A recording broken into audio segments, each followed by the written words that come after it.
Hello friends, trade learners channel पर आप सभी का स्वागत है। दोस्तों, आज की इस वीडियो में हम बैंक निफ्टी के चार्ट पर कैसे हम हेड एंड शोल्डर्स पैटर्न को देखें, वो भी 1 मिनट के चार्ट पे। आप यहाँ देख सकते हो 1 मिनट का चार्ट है जो मैंने खोला हुआ है और ये 17 जुलाई का दिन है, उसका चार्ट मैंने आपके सामने खोला हुआ है। तो इस तरह से कैसे हम पैटर्न्स को रिकॉग्नाइज करें मार्केट में, तो इसके बारे में बात करेंगे। कौन से प्रॉपर पैटर्न है, कौन से थोड़े अनक्लियर टाइप के पैटर्न्स होते हैं हेड एंड शोल्डर्स में, और उस अकॉर्डिंग हम ट्रेड ले सकते हैं। तो दोस्तों, वीडियो को बिल्कुल आखिर तक देखना, तभी बात समझ आएगी। तो दोस्तों चलिए अभी वीडियो शुरू करते हैं अपन, ठीक है। तो ये 17 जुलाई का दिन है। आप देखो मार्केट ओपन हुआ, कितनी बड़ी बुल बार बनी है, ठीक है। इस तरीके से मार्केट ऊपर जा रहा है, ठीक है, ऊपर की तरफ मूवमेंट दे रहा है, ठीक है। हो सकता था कि हम यहाँ पे सोचते कि मार्केट जो है हेड एंड शोल्डर पैटर्न तो नहीं बना रहा है कहीं, ऐसा कुछ सोचते हैं। तो दोस्तों, अगर हेड एंड शोल्डर पैटर्न बनाता तो काफी हद तक जो है ना चांसेस होती कि मार्केट वापस से एक बार यहाँ के लेवल तक तो आता, ठीक है। यहाँ तक, यहाँ से यहाँ तक आता, हम यहाँ पे शॉर्टिंग के लिए बैठे होते और फिर मार्केट नीचे की तरफ फॉल दिखाता, ठीक है। तो उसको तब जाकर के कहा जाता है कि proper head and shoulder pattern बनने की चांस बन रही है। तो दोस्तों, आपको पता होगा मैं बहुत छोटा स्टॉप लॉस लेना पसंद करता हूँ, ठीक है। उसी के बेसिस पे अपन रिवार्ड बड़ा रखते हैं। अपना स्टॉप लॉस जो है 25-30 पॉइंट का, मैक्सिमम 40-50 पॉइंट तक होता है। उसके रेस्पेक्ट में अपन दुगना रिवार्ड कम से कम एक्सपेक्ट करते हैं अपने लिए, जो कि 1:2 रिस्क रिवार्ड अपना कंप्लीट करवा देता है, ठीक है।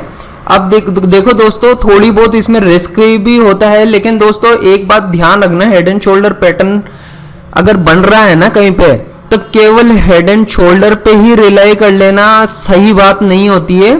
ज्यादा सही ये रहता है कि हम हेड एंड शोल्डर के साथ साथ 2-3 अगर कोई और भी रीजन बन जाते हैं ट्रेड लेने के, तो तब ठीक रहता है हेड एंड शोल्डर के साथ में ट्रेड लेना। अब आप देखो यहाँ पे ये तो पहले ही है ना नीचे आ गया मार्केट, ठीक है। इस लेवल को पर्टिकुलर को बार बार ब्रेक करने की कोशिश कर रहा था और तोड़ के नीचे आ गया। मैं सिर्फ अभी 17 जुलाई के ही चार्ट पे दिखा रहा हूं आपको, और 1 मिनट का कैंडल चार्ट है यहाँ पे आपके सामने। अब देखो वापस से एक और हेड एंड शोल्डर बनने की प्रोबेबिलिटी थी। दोस्तों एक और बात बताता हूँ, यहाँ पे एक बड़ी खास बात है, इसके लिए मुझे अलग से वीडियो जरूर बनानी पड़ेगी, मैं बाद में कभी बनाऊंगा, लेकिन उसका एक हिंट दे देता हूँ। ये जैसे मार्केट ने ब्रेक डाउन किया है ना, ये आप देख सकते हो कितनी बड़ी बियर बार बनाई है। तो मार्केट क्या होता है कि जो इनका ये सपोर्ट लेवल बना हुआ था, इसी को अब ये रेजिस्टेंस की तरह रिएक्ट करने लगता है, ठीक है। आप देख रहे हो यहाँ पे प्रॉपर्ली रेजिस्टेंस की तरह रिएक्ट कर रहा है। तो मैंने जो है एक चीज देखी यहाँ पे कि अगर जो मार्केट आवर्स होते हैं ना, उसमें ही हमको रिकॉग्नाइज करना है, और डिसीजन मेकिंग का पैसा है दोस्तों सारा का सारा। अब यहाँ पे जब अपने को दिख रहा है कि यहाँ पे शोल्डर बन रहा है, यहाँ पे हेड बना है, अब अगर मार्केट इसी लेवल तक आता है, ये देख लो अच्छे से देखना, अगर मार्केट इसी लेवल तक आता है और टच करके भाग रहा है, जैसा कि यहाँ पे हो रहा है, ठीक है, टच करके भाग रहा है, ठीक है, तो फिर यहाँ पे आप फटाफट से बाइंग साइड में एंट्री लोगे और फिर आप उस अकॉर्डिंग अपना टारगेट डिसाइड करोगे।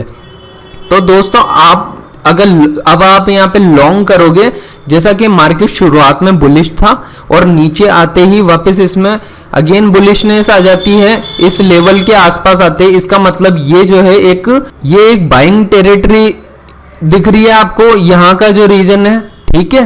अब इसका मतलब ये एक तो हेड एंड शोल्डर बन रहा है, जैसा कुछ बन रहा है, एक बाइंग टेरिटरी दिख रही है आपको, काफी हाई प्रोबेबिलिटी है। इसके अलावा ये बिल्कुल एग्जैक्टली टच करके भागा है, वापस से यहाँ पे भी टच करके भागा है, ठीक है।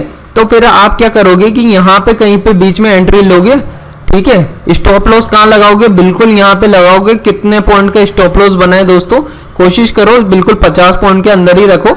अब देखो ये दोस्तों, ये 50 पॉइंट के आसपास ही रहा है स्टॉप लॉस। रेस्पेक्ट में टारगेट कितना रखोगे, 100 पॉइंट का रखोगे। अचीव होता है कि नहीं होता है, अब आप खुद देख लो दोस्तों, मार्केट में अचीव हो रहा है।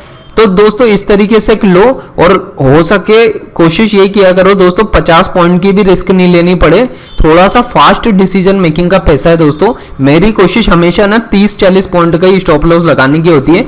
आपने देखा होगा कि किस तरह से मैं छोटी रिस्क लेता हूं हमेशा, मेरे जो भी इंट्राडे के ट्रेड देखोगे आपको वहां पे पता चलेगा कि 1:2 रिस्क लेना होता है। इसलिए मैं क्या है जल्दी एग्जिट भी कर देता हूँ। जैसे 70 पॉइंट की ले ली, अगर मैं 35 पॉइंट की रिस्क ले रहा होता हूँ करीब की, तो फिर मैं क्या होता है जल्दी एंट्री लेकर के 70 पॉइंट पे एग्जिट भी कर देता हूं, ताकि देखो दोस्तों नेट प्रॉफिटेबल में निकल जाए अपन। कई बारी मार्केट घूम भी जाता है, ठीक है, लेकिन ये कि पेशेंस का भी मैटर होता है मार्केट आवर्स में।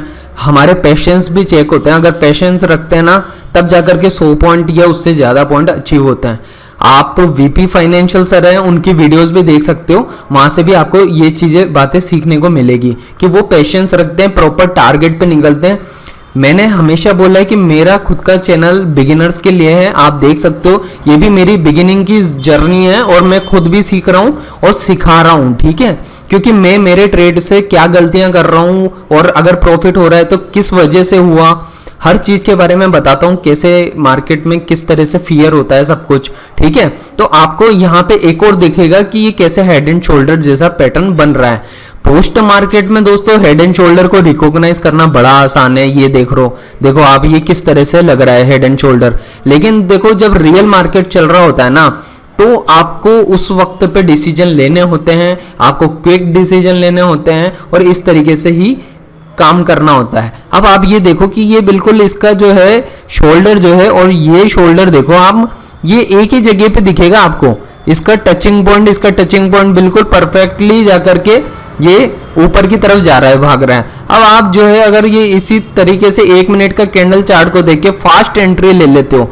तो दोस्तों कितनी देर लगती है आपको पैसा निकालने में मार्केट से, ठीक है। छोटा सा स्टॉप लॉस और छोटा सा टारगेट, 100 पॉइंट भी आराम से अचीव हो रहे हैं दोस्तों। अगर एंट्री सही जगह हो जाती है ना, 100 पॉइंट अचीव करने में दिक्कत नहीं होती है और जल्दी क्विकली मार्केट से निकल जाते हैं। ज्यादा के चक्कर में रुके रहते हैं कई बारी, ठीक है। अगर देखो रिस्क रिवार्ड कम है तो फिर रिवार्ड के ज्यादा पीछे नहीं पड़ना चाहिए। अगर बिगिनर हो तो आप जो है धीरे धीरे ही 100 पॉइंट तक रुकना, 200 पॉइंट तक रुकना, 300 पॉइंट तक रुकना, 400 पॉइंट तक रुकना, ऐसी चीजें लेट होंगी, सब कुछ एक ही दिन में नहीं होने वाला है, ठीक है। अब आपको देखो 16 तारीख के चार्ट में भी दिखाता हूं, मार्केट में अच्छा खासा फॉल हुआ। इसके अलावा ये मैंने पहले से एक सपोर्ट जोन बना करके रख रखा है। तो दोस्तों ऐसे टाइम पे अगर आपको ये हेड एंड शोल्डर जैसा दिख रहा है, ठीक है, लेकिन क्या ये एग्जैक्टली इसी पॉइंट तक आ रहा है जो मैंने ड्रॉ कर रखे हैं यहाँ पे, अगर नहीं आ रहा है ना तो ज्यादा चक्कर में नहीं पड़ना चाहिए, ऐसे ट्रेड को अवॉइड करना चाहिए, ताकि क्या है कि रिस्क कम से कम हो और हम बिल्कुल प्रॉपर तभी एंट्री लें जहां पे हमको प्रॉपर सेटअप देखने को मिलता है, ठीक है। अब देखो दोस्तों एक और हेड एंड शोल्डर पैटर्न है, छोटा सा बन रहा है, लेकिन आपको मैं दिखाता हूं, ठीक है, उसको समझने की कोशिश करना आप। ये छोटा सा हेड एंड शोल्डर, ये हेड बन रहा है, ठीक है, और ये आपको दिख रहा होगा, ये हेड बन रहा है और ये शोल्डर बन रहा है, ठीक है। ये इसी लेवल पे आ रहा है, बराबर के लेवल पे आ रहा है ना, ये बिल्कुल आपको दिख रहा होगा, ये बिल्कुल एग्जैक्टली बराबर के लेवल पे ही आ रहे हैं, ठीक है, ये दोनों, ठीक है। तो आपके ऊपर डिपेंड करता है कि आप क्विक डिसीजन लेकर के छोटा प्रॉफिट लेकर के निकल जाओगे तो आपको प्रॉफिट होगा, नहीं तो आप देख लो बाद में क्या होता है, ये स्टॉप लॉस खाता है, ठीक है। तो इस वजह से देखो जितना बड़ा हेड एंड शोल्डर पैटर्न बने ना उस पे ज्यादा रिलाई करना चाहिए रादर देन छोटे हेड एंड शोल्डर के, ठीक है। तो आपको ये बात भी समझ आ रही होगी इस ट्रेड से। अभी दोस्तों मैं कभी ट्रेड लेता हूं तो आपने देखा होगा कि मैं किसी एक रीजन की वजह से नहीं लेता हूं कि सिर्फ हेड एंड शोल्डर पैटर्न बन रहा है इसलिए ट्रेड ले लो, या सिर्फ ट्रायंगल पैटर्न बन रहा है इसलिए ट्रेड ले लो। मैं 2-3 रीजन होने चाहिए आपके पास ट्रेड लेने के पीछे। इसी तरह से मैंने जो है दोस्तों ये 15 तारीख का जो चार्ट है, 1 मिनट का कैंडल चार्ट है, इसमें भी चीजों को ड्रॉ कर रखा है और आप देख सकते हो यहाँ पे प्रॉपरली कि ये जो है यहाँ पे अगर मैं हेड एंड शोल्डर को प्रॉपरली रिकॉग्नाइज कर लेता तो मैं किस तरह से ट्रेड लेता, और जब ट्रेड लेता तो उसके पीछे रीजन होना चाहिए था, ये जरूर देखता। जैसे यहाँ पे एक पहले से रेजिस्टेंस जोन आ रहा था, अगर आप जानना चाहते हो ये रेजिस्टेंस क्यों आ रहा है तो आप मेरी सपोर्ट एंड रेजिस्टेंस वाली वीडियो जरूर देख लेना। अगर वो नहीं देखोगे तो समझ नहीं आएगा कि रेजिस्टेंस कैसे ड्रॉ कर दिया मैंने यहाँ पे, ठीक है। तो आप यहाँ पे देखोगे कि ये छोटा सा एक हेड एंड शोल्डर पैटर्न बन रहा है, एक ओवरऑल बड़ा हेड एंड शोल्डर पैटर्न भी बन रहा है, और उसके अंदर में ये छोटे छोटे हेड एंड शोल्डर पैटर्न बन रहे हैं। तो आपको रिकॉग्नाइज करना आएगा इस तरह से। अब देखो दोस्तों, एक और मजेदार बात बताता हूं मैं कि एक होता है वॉल्यूम एनालिसिस, जिसके बारे में मैंने फिलहाल अभी तक बताया नहीं है आपको। आगे फ्यूचर में हो सका मैं वीडियो बनाऊंगा। तो क्या होगा कि आप अगर यहाँ पे देखोगे तो ये अच्छी खासी बुल बार थी और इसका वॉल्यूम भी बहुत अच्छा था, ठीक है। लेकिन आप यहाँ पे देखोगे ये अच्छी खासी बुल बार होने के बाद भी वॉल्यूम बहुत कम है।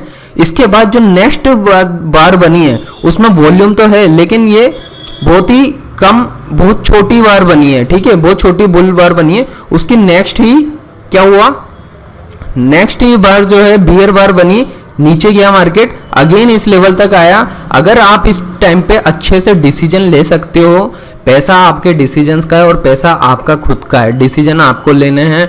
आप उसके लिए ना मुझे ब्लेम कर सकते हो, उसके लिए आप किसी को भी ब्लेम नहीं कर सकते हो। आपके डिसीजन के पैसे हैं, आपने सही जगह पे डिसीजन लिया तो आपके पैसे बनेंगे। और जो थर्ड शोल्डर होता है ना, उसके ऊपर शॉर्ट करना होता है। अगर आप इस पॉइंट पे शॉर्ट करते हो तो आप खुद देख लो कि स्टॉप लॉस कितने छोटे लगते हैं, आपको समझ आएगा।